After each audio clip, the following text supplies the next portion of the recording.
Το ξέραν. Ήταν όχι το όχι. Θα ανοίξουν οι τράπεζες την Τρίτη. Ένα πράγμα. Πρώτο, το ξέρανε.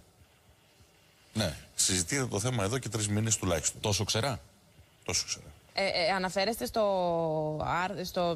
κούρεμα. Ναι, στο κούρεμα, σε αυτό το οποίο έδωσε το έγγραφο στην επιστολή, συγγνώμη, που έδωσε ο κύριος Σόιμπλε. Όχι οποιοδήποτε ασχολείται με το θέμα. Θα το έχει διαβάσει στη Wall Street Journal, στη Financial Times, σε ειδικά site για οικονομική πληροφόρηση, ότι είχε τεθεί θέμα από τους Γερμανούς και το Διεθνές Νομισματικό Ταμείο ξεκάθαρα για κούρεμα των καταθέσεων από μηδενικής βάσης. Δηλαδή από το πρώτο ευρώ.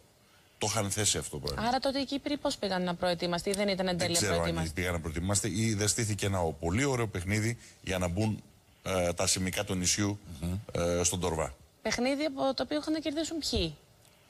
Κοιτάξτε, σίγουρα όχι οι Κύπροι. Ποιοι Κύπροι? Οι Κύπροι πολίτες? Οι Κύπροι πολίτες χάνουν, αυτό είναι σίγουρο. Και θα χάσουν πολύ περισσότερο εάν βάλουν τα σημικά τους και τα δώσουν. Δηλαδή τα αποθεματικά, όλα αυτά τα πράγματα που περιγράφησαν. Εάν τα δώσουν, έχουν χαθεί. Λοιπόν, από την άλλη μεριά, ποιοι κερδίζουν? Κερδίζουν πρώτα οι κύριοι τραπεζίτες. Διότι πολύ απλά δεν θα τους ελέγξει κανένας. Δεν θα ανοίξει κανένας τα ενεργητικά να τα ψάξει. Δεν μπορώ εγώ να καταλάβω γιατί δεν συζητάμε πού πήγαν τα 68 δισεκατομμύρια καταθετική βάση των τραπεζών της Κύπρου. 68 δις. Το νησί παράγει 18 δις περίπου. ΑΕΠ. 68 δις. Έχετε πει ότι τα φάγανε. Βεβαίως, λέω. Εγώ ερωτηματικό. Προφανώς τα φάγανε. Και από αυτά 26 δις είναι των νοικοκυριών της Κύπρου καταθέσεις. Λοιπόν, δεν είναι δυνατόν να υπάρχει τέτοια καταθετική βάση. Στη βάση αυτή οι Γερμανοί κάνουν ένα εξής υπολογισμό. Σου λέει, εντάξει, έχεις αυτή την καταθετική βάση. Εγώ παίρνω των επιχειρήσεων και των νοικοκυριών τις καταθέσεις και μεσοσταθμικά θέλω το 8%. Έτσι βγήκε το 5,8. Αν κάνουμε τον υπολογισμό. Τα 5,8 δισεκατομμύρια που ζητάνε. Λοιπόν, αυτά τα 5,8 δεν υπήρχαν στα ταμεία των τραπεζών. Καθότι η καθετική βάση αέρας κοπανιστός. Δεν έχει μια βάση το γεγονός ότι η Κύπρος ήταν ένας φορολογικός παράδεισος. Να κάνω λίγο το συνήγορο του διαβόλογου. Υπήρχαν χρήματα από ξέπλυμα από ξένες χώρες, από τη Ρωσία, από την Ευρώπη και αλλού. Και αυτό κάπως έπρεπε να σπάσει. Στην ουσία, δηλαδή, πρόκειται για έναν πόλεμο. Να το σπάσουμε όμως με νόμιμο τρόπο. Δηλαδή, εγώ είμαι υπέρ του να το σπάσουμε αυτό το πράγμα. Αλλά να το κάνουμε με τρόπο που να μην το πληρώσει ο Κοσμάκης αφενός. Και αφετέρου με νόμιμο τρόπο. Ο νόμιμος τρόπος, ξέρετε ποιος είναι? Αυτό που ακούστηκε προηγουμένως. Το κράτος αναλαμβάνει τις τράπεζες, τις ανοίγει σε δημόσιο έλεγχο, μπαίνει μέσα ο εισαγγελέας, ψάχνει τη ροή του χρήματος, το τι έγινε, το πώς έγινε κτλ. Καθίζει στο σκαμνί αυτούς που πρέπει να καθίσει στο σκαμνί και μετά βρίσκει τους καταθέτες και τους λέει: ελάτε να δούμε, να βρούμε μια λύση.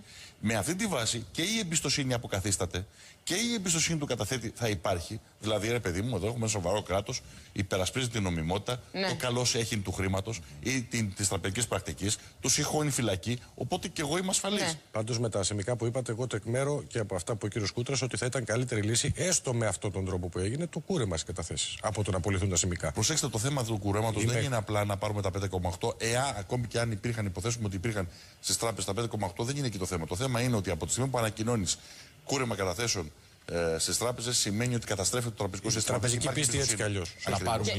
Και μόνο που ανακοινώθηκε, βεβαίως. Και αυτό, συγγνώμη Κωνσταντίνε, και αυτό θα το δούμε πολύ καλά όταν και αν ανοίξουν οι τράπεζες. Δηλαδή, κανείς δεν θα κρατήσει καταθέσεις. Αν θέλετε, για τη συνέχεια της συζήτησης. Ακόμη και αν ανοίξουν αύριο. Πότε.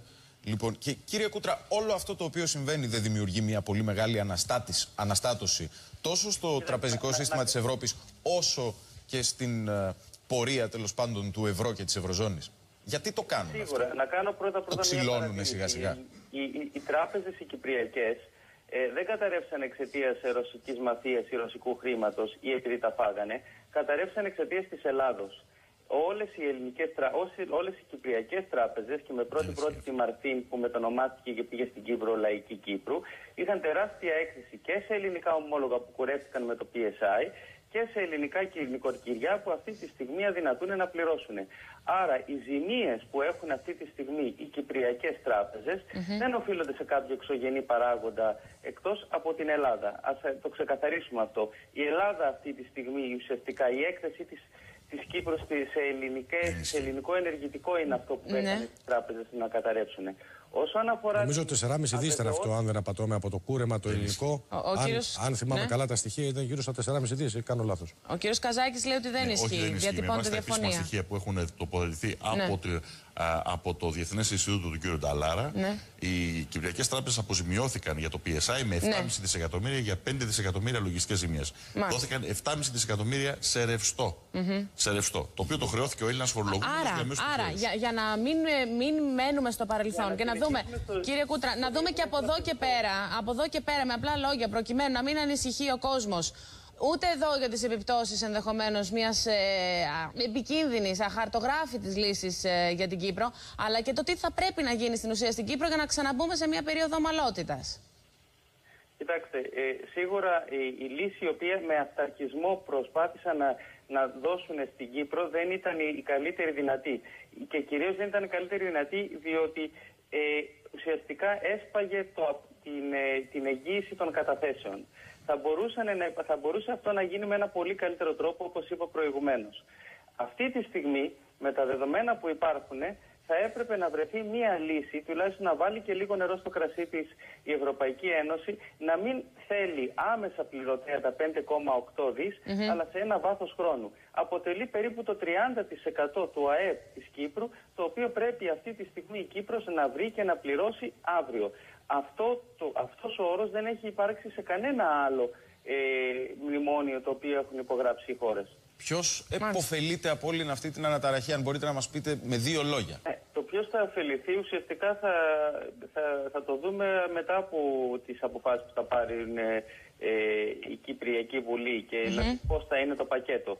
Εάν για παράδειγμα δώσουν μέρος του οικοπαίδου 12 στην Ρωσία, δηλαδή ουσιαστικά στην Gazprom, αυτός που ωφελείται σίγουρα είναι η Ρωσία.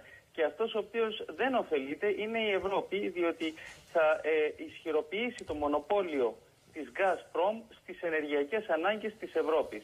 Και αυτό μπορεί να έχει απρόσμενες επιπτώσεις στο μέλλον. Εάν από την άλλη... Εάν από την άλλη πλευρά δεν δώσουν το οικόπεδο 12, αλλά προσπαθήσουν να βρούνε τα χρήματα μέσα από τα ταμεία, τότε φυσικά αυτοί που θα χάσουν είναι οι ασφαλισμένοι στην Κύπρο. Γι' αυτό και είπα και προηγουμένως ότι από χρηματοοικονομικής πλευράς η καλύτερη λύση θα ήταν ένα εθελοντικό κούρεμα των καταθέσεων με μια σωστή διαδικασία. Και από κάποιο ποσό και πάνω προφανώς. Την κάψανε όμως αυτή τη λύση με τον τρόπο με τον οποίο την παρουσιάσανε και στο κυπριακό λαό και με τον τρόπο, τον άκομψο τρόπο με τον οποίο πήραν τις αποφάσεις. Λοιπόν, κύριε Κούτρα, σας ευχαριστούμε πάρα πολύ. Κύριε Καζάκη, δεν ξέρω αν μπορείτε να καθησυχάσετε τον κόσμο, γιατί έχουμε πάρα πολλά ερωτήματα και ρωτούν Έλληνες καταθέτες μάλλον που έχουν τα χρήματά τους σε υποκαταστήματα των κυπριακών τραπεζών στην Ελλάδα. Μου έχουν έρθει πάρα πολλά ερωτήματα και ανησυχούν. Μας λένε, επειδή εσείς έρχεστε σε επαφή με οικονομολόγους, αν θα μπορούσατε να μας απαντήσετε. Καταρχήν δεν μπορώ να μιλήσω εκ μέρους ούτε της κυβέρνησης ούτε των τραπεζών. Η εκτίμησή σας? Η εκτίμησή μου είναι ότι καταρχήν εγώ πιστεύω ότι το ελληνικό κράτος οφείλει να τους αποζημιώσει ακόμη και αν υπάρξει πρόβλημα με τις καταθέσεις. Δηλαδή εμπίπτει στο νόμο εγγυήσεων, καταθέσεων και επενδύσεων που υπάρχει στην ελληνική δημοκρατία, δηλαδή το κράτος οφείλει. Και θα έλεγα από τώρα να αρχίζουν να ετοιμάζονται ώστε με αγωγές να επιταχύνουν διαδικασίες, γιατί ξέρετε τα πράγματα είναι πολύ γραφειοκρατικά, ειδικά όταν είναι να αποζημιωθεί ο Κοσμάκης. Λοιπόν, να ετοιμάζονται. Όπως με τους μικροομολογιούχους, για παράδειγμα. Θεωρείται δεδομένο ότι οι δύο τράπεζες θα σκάσουν, δηλαδή? Συγγνώμη, όταν έρχεται ο Υπουργός Οικονομικών μιας άλλης χώρας, όπου έχει θυγατρικές στο τραπεζικό σύστημα άλλης χώρας, και λέει στις 18 του μήνα, χωρίς να έχει ξεκαθαριστεί το τοπίο, χωρίς να υπάρχει αποφάσεις του Κοινοβουλίου, του Κυπριακού Κοινοβουλίου, και κάθεται και λέει το εξής καταπληκτικό.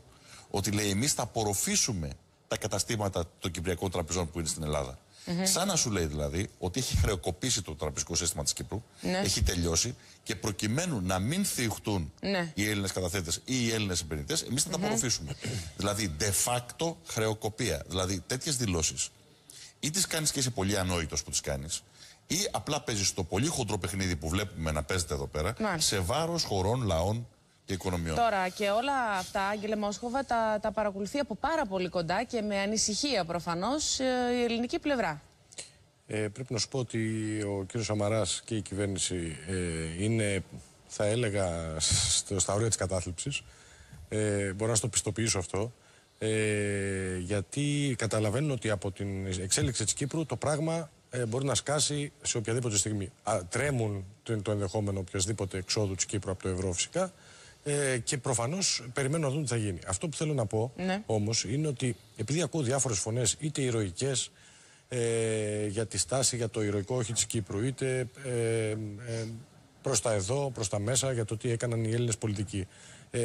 Θέλω να πω δύο πράγματα. Το ένα είναι ότι χαίρομαι πραγματικά που η Κύπρος έδειξε η πολιτική ηγεσία της Κύπρου μια ομοθυμία σε σχέση με την αντιμετώπιση αυτού του πραγματικά μεγάλου αδιεξόδου το οποίο βρίσκεται. Έδειξε ομοθυμία έτσι ή αλλιώς, όπως και να το δεις. Απ' την άλλη, όμως, νομίζω τα πράγματα είναι πια πολύ πιο περίπλοκα από το να τα δούμε με ένα μηχανιστικό τρόπο ότι είπαν όχι οι Κύπροι και είναι η ηρωική στάση, ενώ η άλλη η στάση είναι η προδοτική. Νομίζω ότι έτσι όπως εξελίσσονται τα πράγματα και όπως τα συζητάμε και εδώ, τα πράγματα θα εξελιχθούν ίσως και ακόμη χειρότερα από όσο αρχικά είχαμε προβλέψει. Και χωρίς να είναι καθόλου κοινότοπο, θεωρώ, κύριε Καζάκη, θα πρέπει να τα παρακολουθούμε όλα αυτά με ιδιαίτερη ψυχραιμία. Γιατί είναι άγνωστα. Πάντα χρειάζεται ψυχραιμία. Και το ερώτημα είναι αν θα ανοίξουν οι τράπεζες. Θα ανοίξουν οι τράπεζες. Για μένα αυτό είναι το μείζον ερώτημα σε αυτή τη φάση που διανύουμε. Για την Κύπρο, εγώ προσωπικά έχω πολλές αμφιβολίες αν θα ανοίξουν οι τράπεζες την Τρίτη. Το βλέπω πάρα πολύ δύσκολο. Με δεδομένο ότι εναλλακτικό σχέδιο δεν υπάρχει. Η δήλωση που. Γιατί αν ανοίξουν οι τράπεζες, με εξαίρεση τη λαϊκή που από ό,τι φαίνεται έχει μπει σε διαδικασία ούτε καν εκαθάρισης. Αν το καινούργιο, το αμερικανικό μοντέλο, το φτιάχνουμε καλή και κακή τράπεζα, παίρνουμε τα κακά, τα φορτώνουμε στον Κοσμάκη και στον κρατικό Κορβανά και αφήνουμε τα καλά και τα αγοράζουν. Το έχουμε υιοθετήσει και εδώ. Ναι, το τραγικό, ας πούμε. Ούτε καν αυτό. Ούτε καν αυτό. Ούτε καν αυτό. Δεν ξέρουμε ακόμη, δεν ξέρουμε πληροφορίες. Απλά ανακοινώνεται και μάλιστα φάνηκε ότι σε όλα τα περιουσιακά στοιχεία της λαϊκής άλλαξαν τα στοιχεία και τα βάλανε Cyprus Bank, δηλαδή η Τράπεζα της Κύπρου. Όπως για παράδειγμα το Υγεία, έχουμε πάρα πολλές επιχειρήσεις που ανήκουν στη λαϊκή, δηλαδή η πρώην Μαρφίν εδώ στην Ελλάδα. Θα τις απορροφήσουν με ένα ναι ή ένα όχι. Εδώ υπάρχει ένα θέμα. Πρώτον, δεν ξέρουμε αν θα απορροφηθούν. Δεν υπάρχει κανένας είδους σενάριο ή τρόπος. Αυτό είναι ο κ. Στουρνάρας. Ναι, πάντως το είπε, ναι. Δεν ξέρουμε πώς και γιατί. Και επιπλέον δεν ξέρουμε τι φόρτο θα σημάνει αυτό για το ήδη ανεμικό τραπεζικό σύστημα της χώρας. Και το δεύτερο, πιο σημαντικό, αν ανοίξουν οι τράπεζες την Τρίτη, θα αντιμετωπίσουν τέτοια επιδρομή καταθετών στις τράπεζες που θα αναγκαστούν να τις ξανακλείσουν. Οπότε, εγώ προσωπικά πιστεύω ότι δεν θα τις ανοίξουν ή θα τις ανοίξουν χωρίς δυνατότητα συναλλαγών. Δηλαδή, μόνο με περιορισμένο τρόπο για τον ATM.